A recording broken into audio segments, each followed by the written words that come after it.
पिछली वीडियो में हमने आईवी फ्लूइड का बेसिक कॉन्सेप्ट एक्सप्लेन किया था। आईवी फ्लूइड क्या होता है, क्यों दिया जाता है और बॉडी को फ्लूइड की जरूरत क्यों होती है। आज की इस लेक्चर में हम बॉडी फ्लूइड कंपार्टमेंट एंड ओस्मोलैरिटी को एक्सप्लेन करेंगे।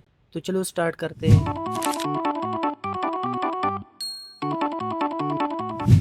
बॉडी के अंदर पानी डिफरेंट एरियाज या कंपार्टमेंट में डिवाइडेड है और इन कंपार्टमेंट्स को समझना बहुत जरूरी है क्योंकि आईवी फ्लूइड का इफेक्ट इसी पर डिपेंड करता है। सबसे पहले एक टर्म आती है टोटल बॉडी वाटर, यानी बॉडी में टोटल कितना पानी है। एक आम एडल्ट ह्यूमन में बॉडी वेट का तकरीबन 60% वाटर होता है, लेकिन ये फिक्स वैल्यू नहीं है बल्कि ये डिपेंड करता है। मेल में थोड़ा ज्यादा होता है, फीमेल में थोड़ा कम, एल्डर लोगों में और कम और ओबीज लोगों में भी कम, क्योंकि ओबीज लोगों में फैट टिश्यूज ज्यादा होती है और फैट टिश्यूज में वाटर कम होता है। अब मेन कॉन्सेप्ट है कंपार्टमेंट्स। बॉडी की फ्लूइड्स टू मेन कंपार्टमेंट में डिवाइड होती है, intracellular fluid and extra cellular fluid. Intra mean inside, so ये वो फ्लूइड है जो सेल के अंदर होता है। टोटल बॉडी वाटर का तकरीबन 2/3 हिस्सा सेल के अंदर होता है। मतलब अगर टोटल बॉडी वाटर 42 लीटर है तो लगभग 28 लीटर सेल्स के अंदर होंगे। अब इंट्रासेलुलर फ्लूइड का फंक्शन क्या है? ये मेटाबॉलिज्म के लिए मीडियम प्रोवाइड करता है, यानी यहाँ मेटाबॉलिज्म हो रहा होता है, एंजाइम्स काम कर रहे होते हैं और एनर्जी प्रोड्यूस हो रही होती है। मतलब सेल्स की लाइफ यहीं से चल रही होती है। इसीलिए अगर इंट्रासेलुलर फ्लूइड डिस्टर्ब हो जाए तो सेल्स की फंक्शन भी डिस्टर्ब हो जाती है। Extra cellular fluid, extra mean outside, यानी ये वो फ्लूइड है जो सेल से बाहर होता है। ये टोटल बॉडी वाटर का तकरीबन 1/3 हिस्सा होता है। अगर टोटल 42 लीटर्स है तो तकरीबन 14 लीटर एक्स्ट्रा सेलुलर फ्लूइड होंगे। एक्स्ट्रा सेलुलर फ्लूइड को फर्दर 2 पार्ट्स में डिवाइड किया जाता है, interstitial fluid and plasma. Interstitial उन फ्लूइड्स को कहते हैं जो सेल्स के दरमियान में होते हैं। इन फ्लूइड्स के जरिए सेल्स एक दूसरे से कम्युनिकेट कर रहे होते हैं, यानी एक सेल से सब्सटेंस रिलीज होकर दूसरे में जाते हैं। न्यूट्रिएंट्स और ऑक्सीजन भी पहले यही आते हैं और फिर यहाँ से सेल के अंदर जाते हैं। एक्स्ट्रा सेलुलर फ्लूइड का दूसरा हिस्सा है प्लाज्मा। ये ब्लड का लिक्विड हिस्सा होता है जिसमें red blood cells, white blood cells और प्लेटलेट्स मौजूद होते हैं। और जब हम आईवी फ्लूइड देते हैं तो वो सबसे पहले प्लाज्मा में ही जाता है। एक important clinical point, IV fluid का सबसे पहला इफेक्ट एक्स्ट्रा सेलुलर फ्लूइड पर होता है, स्पेशली प्लाज्मा पर। इसलिए जब पेशेंट को आईवी फ्लूइड दिए जाते हैं तो इससे ब्लड वॉल्यूम इंक्रीज होता है, ब्लड प्रेशर इंप्रूव हो जाता है और सर्कुलेशन में भी बेहतरी आती है।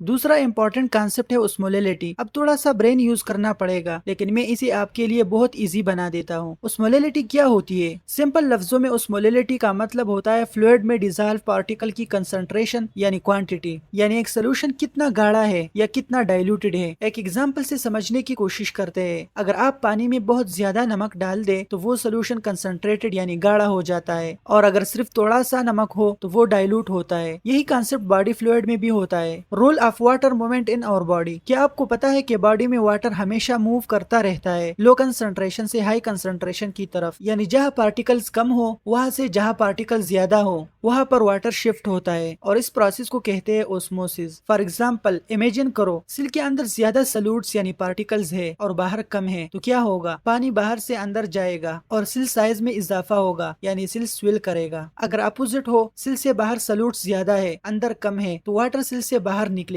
और सेल की साइज में कमी होगी, यानी वो श्रिंक हो जाएगा। ये कॉन्सेप्ट आईवी फ्लूइड्स में बहुत ज्यादा इंपॉर्टेंट है। जब हम पेशेंट को आईवी फ्लूइड देते हैं तो वो फ्लूइड डिसाइड करता है कि वाटर सेल के अंदर जाएगा या बाहर ही रहेगा या सेल से बाहर निकलेगा, और इसी बेस पर फ्लूइड्स को क्लासिफाई किया जाता है आइसोटोनिक, हाइपोटोनिक और हाइपरटोनिक में। नेक्स्ट लेक्चर में हम आईवी फ्लूइड को क्लासिफाई करेंगे और colloids, crystalloids, isotonic, hypotonic and hypertonic fluids को एक्सप्लेन करेंगे।